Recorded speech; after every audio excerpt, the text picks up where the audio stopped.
கர்த்தருடைய பரிசுத்த நாமத்துக்கு ஸ்தோத்திரம். இன்னைக்கு நம்ம பார்க்க போற வேத வசனம் மத்தேயு 5ஆம் அதிகாரம் 6ஆம் வசனம். நீதியின் மேல் பசிதாகம் உள்ளவர்கள் பாக்கியவான்கள், அவர்கள் திருப்தி அடைவார்கள்.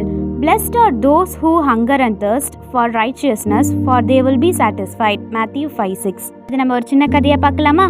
மலைக்கு பக்கத்துல அமைதியான ஒரு கிராமத்துல எலினான்ற பெண் வாழ்ந்து வந்தாளாம். அவ எப்போதும் எல்லாருக்கும் நல்லதையே செய்வாளாம். புகழுக்காக இல்ல, பணத்துக்காக இல்ல, ஆனா ஏசப்பாக்கு பிரியமான நீதிக்காக பண்ணுவாளாம்.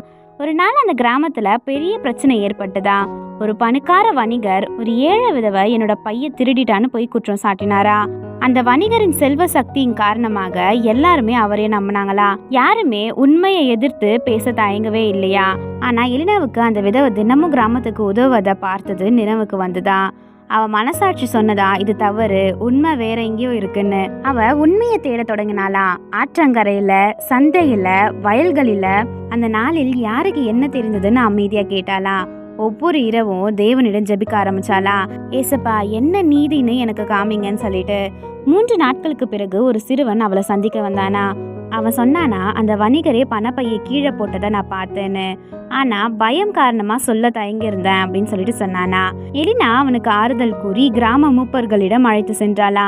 அவன் உண்மையை வெளிப்படுத்தும் போது எலினாவும் அவனோட துணிச்சலா நின்றாளா. அந்த விதவை குற்றமற்றவள்னு நிரூபிக்கப்பட்டாங்களா. வணிகரும் தனது தவற உணர்ந்து மன்னிப்பு கேட்டாரா. கிராமத்தினர் எலினாவின் துணிச்சலை பாராட்டினாங்களா. ஆனா எலினா மெதுவா சொன்னாலா, நான் செய்தது ஒண்ணுதான், நான் ஏசப்பா கிட்ட நீதியை கேட்டேன்னு. அந்த இரவு அவளோட மனதுல அளவில்லா அமைதி நிரம்பியதா.